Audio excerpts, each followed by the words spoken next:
오늘 우리에게 주시는 하나님의 말씀은 제가 가지고 있는 신약 성경 140면 누가복음 24장 13절로 35절까지의 말씀입니다.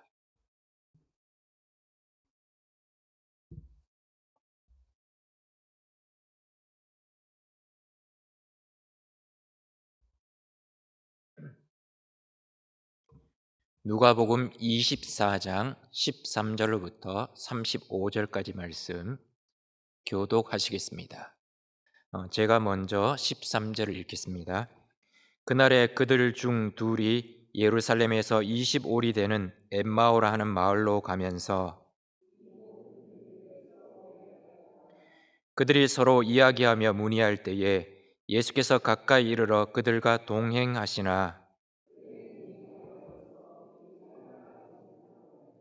예수께서 이르시되 너희가 길 가면서 서로 주고받고 하는 이야기가 무엇이냐 하시니 두 사람이 슬픈 빛을 띠고 머물러 서더라.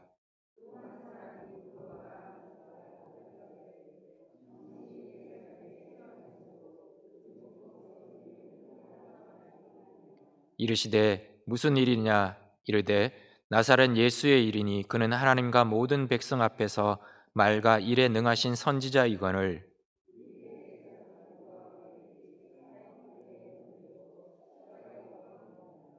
우리는 이 사람이 이스라엘을 속량할 자라고 바랐노라. 이뿐 아니라 이 일이 일어난 지가 사흘째요.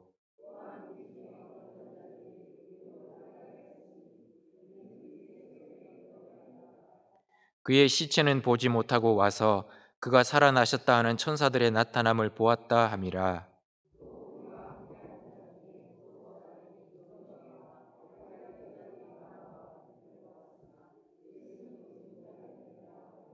이르시되 미련하고 선지자들이 말한 모든 것을 마음에 더디 믿는 자들이여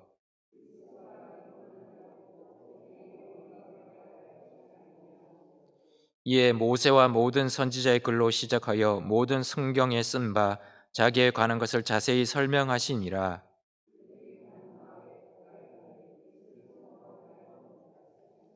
그들이 강권하여 이르되 우리와 함께 유하사이다 때가 저물어 가고 날이 이미 기울었나이다 하니 이에 그들과 함께 유하러 들어가시니라.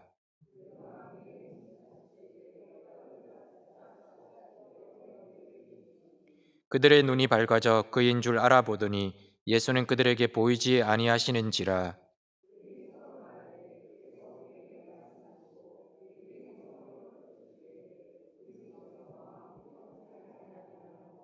곧 그때로 일어나 예루살렘에 돌아가 보니 열한 제자 및 그들과 함께한 자들이 모여 있어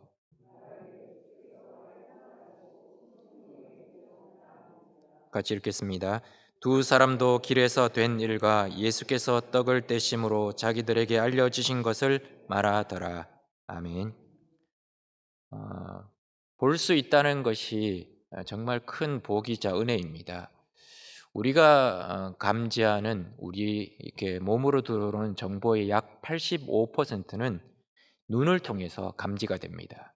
그래서 몸이 100냥이라면 눈은 90냥이다라는 말을 할 정도입니다. 그만큼 눈은 참 중요합니다. 그런데 사람이 태어날 때부터 원래 이렇게 시력이나 이런 것들이 완전하게 갖춰진 것은 아니었다라고 합니다. 신생아의 시력은 성인의 시력의 약 60분의 1 정도밖에 되지 않는다고 합니다.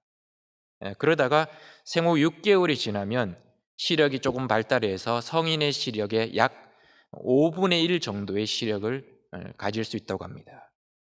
쉽게 말하면 한 6개월 정도가 된 신생아 아기일 경우에는 눈앞에 있는 20cm에서 한 75cm 정도에 있는 거리에 있는 물체는 보지만 그 너머서의 물체는 잘 식별을 하지 못한다는 겁니다. 시야도 마찬가지입니다. 성인의 시야는 이렇게 볼 수 있는 시야각이 180도입니다. 그런데 신생아의 시야각은 60도밖에 되지 않는다고 합니다. 그런데 이제 5주일이 지나가게 되면 잘 발달되지 않지만 10여 개월이 지나게 되면 빠른 속도에도 완만하게 시야각을 확보를 해서 물체를 이렇게 추적해서 움직일 수 있다고 이야기합니다. 그러니까 쉽게 말하면 우리가 보는 눈, 시력도 처음부터 완전한 것, 온전한 것이 아니었다는 겁니다. 성장하면서, 자라가면서 시력도 점점 분명해지고 완전해져서 정확하게 볼 수 있게 되었다는 겁니다. 사람의 눈은 크게 세 가지 눈을 이야기합니다. 이렇게 사물을 분별할 수 있는 육신의 눈이 있고, 뭔가 마음으로 볼 수 있는 마음의 눈, 시만이 있다고 합니다. 그리고 영적인 세계를 볼 수 있는 영의 눈, 영안이 있다고 합니다. 예를 들자면 사과 하나가 있습니다. 그냥 육신의 눈만을 가지고 있는 사람에게 이 사과는 그냥 먹거리입니다. 그냥 과일일 뿐입니다. 그런데 마음의 눈을 가지고 있는 사람에게는 이 사과를 볼 때 단순히 먹거리로만 보지 않고 그 사과의 빛깔을 보면서 아름다움을 경험하게 됩니다. 그리고 더 나아가서 영의 눈을 가지고 있는 사람이라면 그 사과를 보면서 사과를 만드신 하나님의 신비를 깨닫고 하나님의 오묘하심을 깨닫게 된다는 겁니다. 그래서 시편 119편 18절에서 시편 기자는 이렇게 기도합니다. 내 눈을 열어서 주의 법에 기이한 것을 보게 하소서. 내 눈을 열어서 주의 법에 기이한 것을 보게 하소서라고 기도했던 것입니다. 코로나가 1년이 넘게 지속되면서 우리의 일상이 참 많이 바뀌었습니다. 이제는 마스크를 착용하는 것이 그냥 일상처럼 느껴집니다. 근데 마스크를 1년을 넘게 착용하다 보니까 여러 가지 참 불편함이 있습니다. 새로운 것들을 많이 경험하게 됩니다. 그전에는 사람의 얼굴을 다 보고 저분이 누군지를 알 수 있었습니다. 근데 이제는 마스크를 착용하다 보니까 다른 얼굴은 보이지 않고 눈만 보고 저분이 누굴까, 인사를 하는데 저분이 누굴까 한참을 고민하고 맞춰야 되는 그런 훈련을 하고 있습니다. 여자분들도 마찬가지입니다. 저희 집에 있는 여자분들은 마스크를 착용하고부터는 마스크 안쪽 부분에 화장을 하지를 않더라고요. 그리고 하는 화장은 눈 화장만 합니다. 아이섀도우만 그리면서 눈 화장만 하면서 화장을 다 한 것처럼 속이고 다닙니다. 그런데 이렇게 우리가 마스크를 착용하면서 한번 생각해 보았습니다. 왜 이렇게 오랜 시간 동안 우리는 마스크를 착용할 수밖에 없을까? 이것에 또 다른 하나님의 뜻이 있지는 않을까? 곰곰이 생각하면서 깨달은 것이 있었습니다. 마스크를 착용하면서 입으로 하는 일은 줄이고 눈으로 똑바로 보고 똑바로 깨달으라고 하시는 메시지라는 생각들이 듭니다. 그동안 우리는 사실은 작은 것들을 유심히 보지 못했습니다. 그런데 이제 작은 것들이 눈에 들어오기 시작합니다. 우리 주변에 흔히 널려 있는 것들이 얼마나 소중한 것인지를 이제 눈으로 보게 되었다는 겁니다. 육신의 입으로 하는 일을 멈추고 육신의 눈을 가지고 더 크게 뜨고 더 넓게 보고, 그래서 하나님이 만드신 이 세계 속에 숨겨진 하나님의 세계를 똑바로 보라고 우리에게 말씀하시는 것 같습니다. 오늘 본문의 두 제자는 예루살렘에서 엠마오로 내려가고 있습니다. 엠마오는 약 예루살렘에서 11km 정도 떨어진 동네입니다. 그곳을 향해서 내려가고 있는 이 두 제자를 어느 순간 예수님이 동행하셨습니다. 그런데 성경은 예수님이 동행하셨지만 그들이 알지 못했다고 이야기합니다. 그인 줄 알아보지 못했다고 합니다. 상식적으로 사실 이거 납득이 되지 않는 이야기입니다. 이 두 제자는 예수님이 예루살렘 들어오실 때부터 예수님의 십자가 고난 그리고 그 일요일 새벽 부활의 소식을 들은 것까지 다 알고 있었습니다. 그런데 자신들과 함께 길을 걸어가고 있는 예수님을 알아보지 못했다고 합니다. 왜 알아보지 못했느냐? 오늘 16절 말씀에 보면 이렇게 이야기합니다. 그들의 눈이 가리워져서 알아보지 못했다는 겁니다. 여기서 가리워져서라는 단어는 헬라어로 에크라툰토라는 단어를 씁니다. 이 단어는 억제하다라는 뜻을 가지고 있는 크라데오의 미완료 수동태입니다. 그 말은 뭐냐? 이 부분을 직접적으로 직역해서 번역하면 이런 뜻이 됩니다. 그들의 눈이 그를 알아보지 못하게 계속 억제되었다. 그들의 눈이 그를, 예수님을 알아보지 못하게 계속해서 억제되어 있다는 겁니다. 부활하신 예수님의 몸이 좀 이상한 몸으로 바뀐 게 아닙니다. 부활하신 예수님의 모습이 전혀 다른 모습으로 바뀐 것이 아닙니다.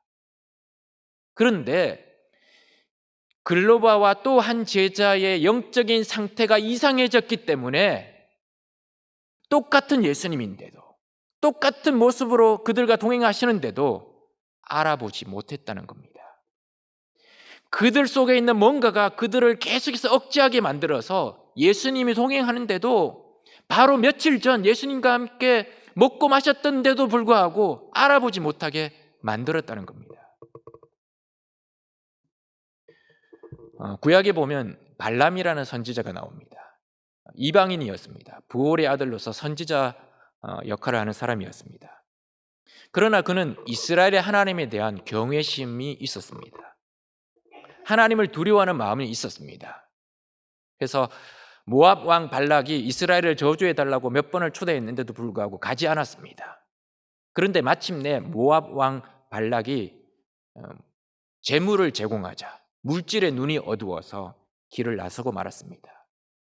길을 한참 가는 도중에 자신이 타고 있는 나귀는 분명히 보았습니다. 자신을 맡고 있는 여호와의 사자를 보았는데 이 발람은 눈이 가리워져서 보지 못했던 겁니다. 그래서 나중에는 그 자기가 타고 있는 나귀로부터 책망을 듣게 됩니다. 엘리사의 선지자의 사환인 게하시가 있습니다. 어느 날 아람 왕이 보낸 군대가 이 사마리아 성을 이렇게 포위를 했습니다. 게하시가 아침에 일어나서 눈을 비비고 성문을 열고 나가 보았습니다. 그런데 보니까 성문 밖에는 아람 왕의 군대가 이렇게 막 둘러쳐져 있는 겁니다. 포위를 하고 있는 겁니다. 그래서 마음이 너무 낙심이 되어서 자신의 주인에게 그 얘기를 합니다. 그러자 엘리사가 게하시를 위해서 기도합니다. 주여, 이 게하시가 눈을 열어서 보게 하여 주시옵소서. 그래서 기도하고 하자 이 게하시의 영적인 눈이 열립니다. 그리고 자신들을 둘러싸고 있는, 포위하고 있는 그 아람 군대보다 더 많은 불말과 불병거가 그들을 휩싸고 있다는 것을 깨닫게 되고 보게 되었던 겁니다. 가장 심각한 사람들은 예수님 당시 유대인들입니다. 그들은 오랜 세월 동안 메시아를 기다렸습니다. 자신들을 구원해 줄 메시아를 기다렸습니다. 이사야, 여러 선지자를 통해서 예언한 메시아를 기다렸습니다. 그런데 그 메시아이신 예수님이 자신들의 땅에 왔습니다. 자신들이 살고 있는 그곳에 왔습니다. 그런데 그들은 눈이 가리워져서 알아보지 못했습니다. 그러면서 이렇게 이야기합니다. 우리는 소경이 아니다. 우리는 소경이 아니다라고 이야기합니다. 그렇지만 메시아이신 예수님을 알아보지 못했던 겁니다. 그렇기 때문에 성도에게 마음의 눈이 열리고 영적인 눈이 열리는 것이 정말 중요합니다. 바울은 에베소서 1장 18절에서 19절을 통해서 에베소 교인들을 위해서 기도합니다. 근데 그 기도의 내용 중에 이런 내용이 나옵니다. 너희 마음의 눈을 밝히사 그의 부르심의 소망이 무엇이며 성도 안에서 그 기업의 영광의 풍성함이 무엇이며 그의 힘의 위력으로 역사하심을 따라 믿는 우리에게 베푸신 능력의 지극히 크심이 어떠한 것을 너희로 알게 하시기를 구하노라. 너희의 마음의 눈을 밝혀주셔서 우리를 부르신 하나님의 부르심의 소망이 어떠한 것이고 우리에게 주신 그 은혜가 얼마나 풍성한지를 알게 되기를 원한다라고 그렇게 기도했다는 겁니다. 그만큼 우리의 영의 눈이 열리는 것이 정말 중요합니다. 그런데 왜 이 엠마오로 내려가는 두 제자는 눈이 가리워졌을까요? 영적인 눈이 가리워져서 예수님조차도 알아보지 못했을까요? 모든 일들이 자신들의 기대와 자신들이 바라는 대로, 자신들의 뜻대로 되지 않았기 때문에 마음이 어두워졌습니다. 마음이 어두워지다 보니까 그들의 영적인 눈도 가리워졌던 겁니다. 예수님이 동행하시면서 물었습니다. 무슨 일입니까? 그러자 이 제자들이 이렇게 이야기합니다. 나사렛 예수의 일입니다. 그분은 말과 일에 능한 선지자였고 우리는 그분이 우리를 이스라엘을 해방시켜 줄 해방자로 알고 있었습니다. 그렇게 또 믿었습니다. 또 그렇게 힘도 있고 능력도 있고 말도 잘하는 분이었습니다. 그렇게 될 줄 알았습니다. 그런데 예루살렘 입성한 후에 우리의 종교 지도자들이 대제사장과 여러 무리들이 그를 십자가에 못 박아 죽였습니다. 너무 저희는 기대했던 것이 한순간에 무너져서 마음이 너무 힘들었습니다. 근데 오늘이 3일째인데 오늘 새벽에는 더 황당한 일을 만났습니다. 우리 일행 중에 몇몇 여자들이 새벽에 예수님의 무덤을 갔는데 무덤 문이 열려 있고 시체는 없고 예수님이 부활했다는 천사 이야기를 들었다고 합니다. 이런 황당한 얘기가 어디 있겠습니까? 또 그걸 확인하기 위해서 2명의 제자가 또 무덤에 갔는데 진짜 보니까 시체는 없고 아무도 없더라는 겁니다. 이런 일이 벌어졌습니다. 그런 얘기를 한 겁니다. 이 두 제자의 답변 속에는 어떤 마음이 있냐면 이 두 제자는 예수님을 정치적인 메시아로 믿었습니다. 자신들을 해방시켜 줄 구원자로 믿었습니다. 예루살렘에 입성하면서 그 일이 이루어질 줄 알았습니다. 이제 혁명이 일어나서 로마를 뒤엎고 이스라엘을 구원해 줄 거라고 기대했습니다. 그런데 자신들의 기대와는 전혀 다르게 일이 흘러갔습니다. 예수님이 체포되었고 예수님이 재판을 받게 되었고 결국에는 사형의 언도가 되었고 십자가에서 정말 처참하게 죽었습니다.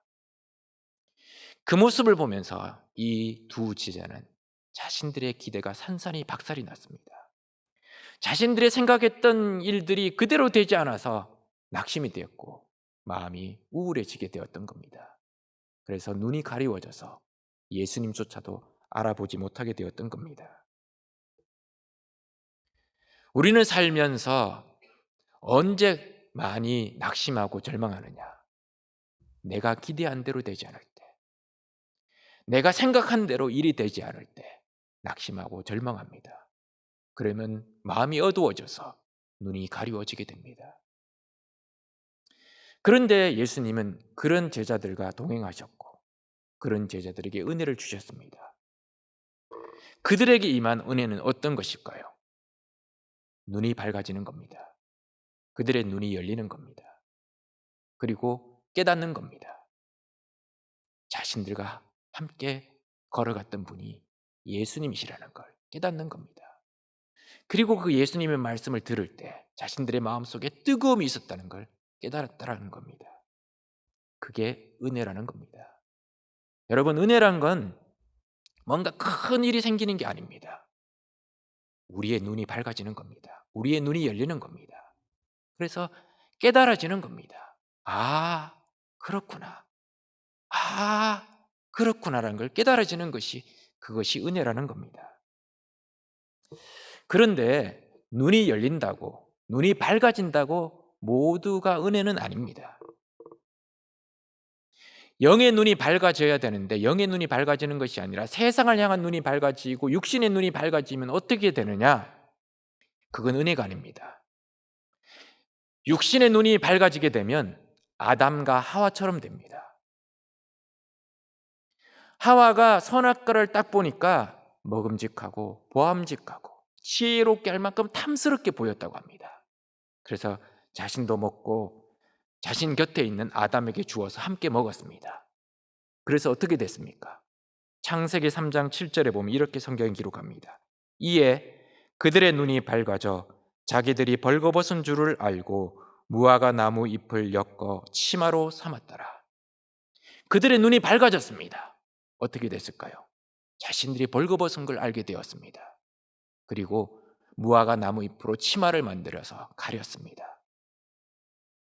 그리고 그 다음 창세기 3장 8절에는 이렇게 또 성경이 기록합니다. 하나님의 소리를 듣고는 아담과 그의 아내가 여호와 하나님의 낯을 피하여 동산 나무 사이에 숨은지라. 눈이 밝아졌습니다. 어느 누구도 이야기하지 않았던 자신들의 벌거벗음을 깨닫게 되었습니다. 그리고 수치심 때문에 무화과 나무 잎으로 가렸습니다. 그리고 하나님의 찾는 소리를 듣고는 하나님의 낯을 피해서 숨어버립니다. 그게 육신의 눈이 밝아지면 나타나는 증상이라는 겁니다. 육신의 눈이 밝아지면 우리의 존재가 얼마나 추한 존재를 깨닫게 됩니다. 수치심으로 자꾸 가리려고 합니다. 포장하려고 합니다. 더 나아가서 하나님 앞에 나가는 것이 아니라 하나님으로부터 자꾸 숨어버린다는 겁니다. 도망가 버린다는 겁니다. 육신의 눈이 밝아지면 그것은 은혜가 아니라 그것은 저주입니다.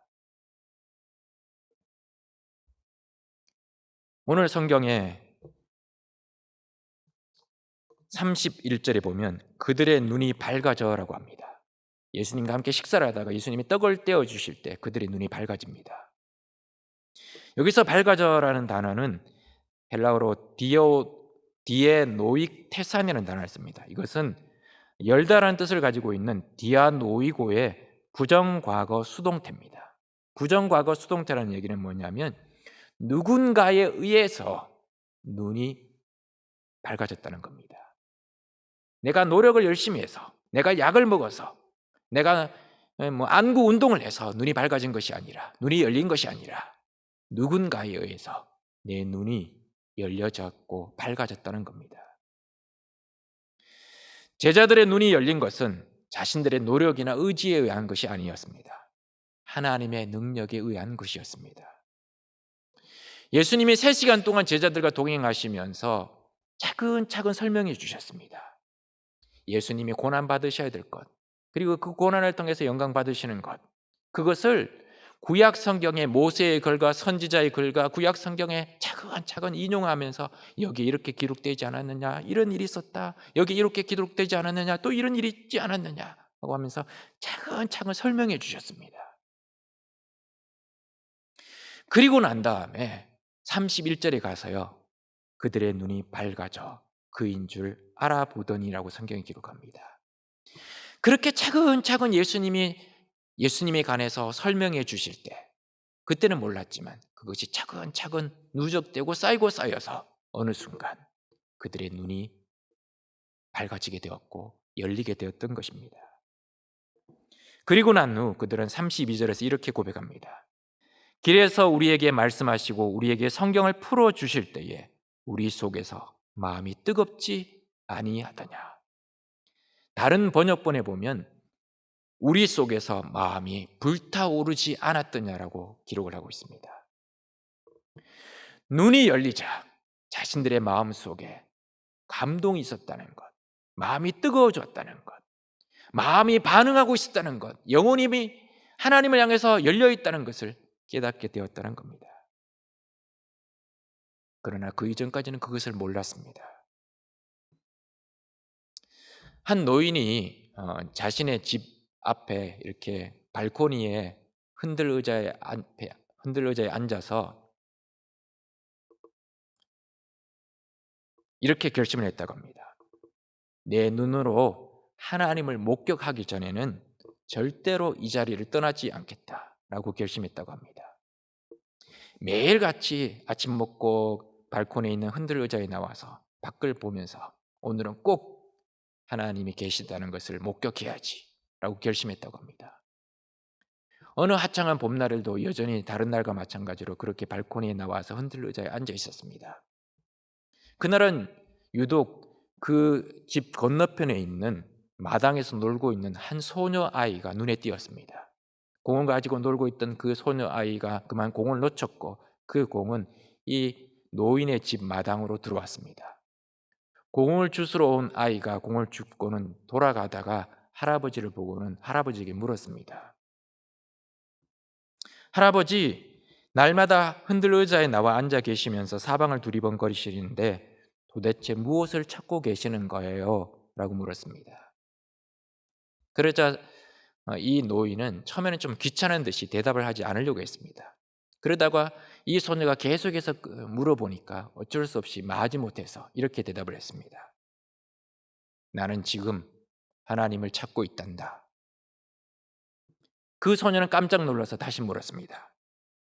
날마다 흔들 의자에 앉아 계시면서 앞뒤로 몸을 흔들면서 하나님을 찾고 계신다고요? 그 말이 정말이세요? 또 물었습니다. 노인이 대답했습니다. 그렇단다. 나는 죽기 전에 하나님이 존재한다는 사실을 확인할 필요가 있단다. 어떤 증거라도 발견해야만 하는데 아직도 한 개의 증거도 찾지 못했단다. 증거라고요? 정말 증거를 찾고 계시는 거예요. 이 소녀가 이제는 아예 할아버지 곁으로 와서는 할아버지의 눈을 보면서 이렇게 이야기를 했습니다. 할아버지, 하나님께서는요, 할아버지가 숨을 들이쉬고 내쉴 때마다 할아버지에게 증거를 주고 계시는 거예요. 새로 핀 꽃들의 향기를 할아버지께서 맡으실 때마다 하나님은 증거를 주고 계시고요. 할아버지가 새들이 지저귀는 소리를 들을 때도요, 할아버지가 웃을 때나 울 때나 하나님은 할아버지에게 증거를 주고 계세요. 할아버지가 누군가를 가슴으로 이렇게 꼭 껴안아 줄 때도 바람 속에서, 무지개 속에서, 계절이 바뀌는 것 속에서 하나님은 증거를 주고 계세요. 사방에 모든 증거가 있는데 할아버지는 그것을 믿지 않으시는군요. 하나님을 찾으려고 할 필요가 없어요. 하나님은 언제나 이곳에 계시니까요. 그러면서 이 소녀는 자신의 엄마의 이야기를 했습니다. 엄마는 저에게 늘 이렇게 말씀하셨어요.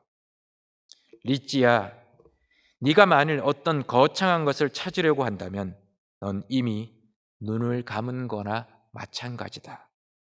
왜냐하면 가장 단순한 것들을 보는 것이 하나님을 보는 것이고 모든 것들 속에 생명을 보는 것이 곧 하나님을 보는 것이니까.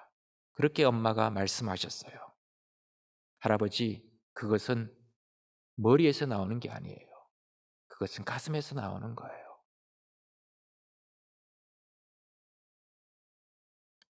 이 소녀가 이제 집으로 돌아가려고 공을 잡고 나가려고 하다가 문득 무슨 생각이 들었는지 이 할아버지에게 다시 다가왔습니다. 그리고 이 할아버지의 가슴에 손을 얹고는 귀에다 대고 이렇게 이야기한 겁니다. 엄마는 저에게 항상 말씀하셨어요. 리치야, 만일 네가 어떤 거창한 것을 찾는다면 넌 이미 너의 눈을 감은 것이다. 그렇게 이야기하고는 이 소녀는 막 웃으면서 자신의 집으로 돌아갔습니다. 사랑하는 성도 여러분, 우리는 너무나 거창한 것을 찾고 있지는 않습니까? 너무나 큰 것을 바라보고는 있지는 않습니까? 그래서 바로 여기 나와 함께 하시는 예수님의 동행을 알아보지 못하고 있는 건 아닐까요? 한 전설에 의하면 예수님이 제자들과 동행하시면서 이런 일이 있었다고 합니다. 예수님과 제자들이 이렇게 길을 가는데 개 한 마리가 죽어서 막 썩어가고 있는 겁니다. 악취가 아주 심했습니다. 파리도 막 들끓었던 겁니다. 그래서 제자들이 다 코를 막으면서 얼굴을 찡그리면서 고개를 돌렸습니다. 그때 예수님이 한마디를 하셨습니다. 뭐라고 말씀하셨느냐? 그 녀석, 이빨 하나는 참 희구나. 제자들은 그 말 한마디에 그냥 다 고개를 숙일 수밖에 없었다고 합니다.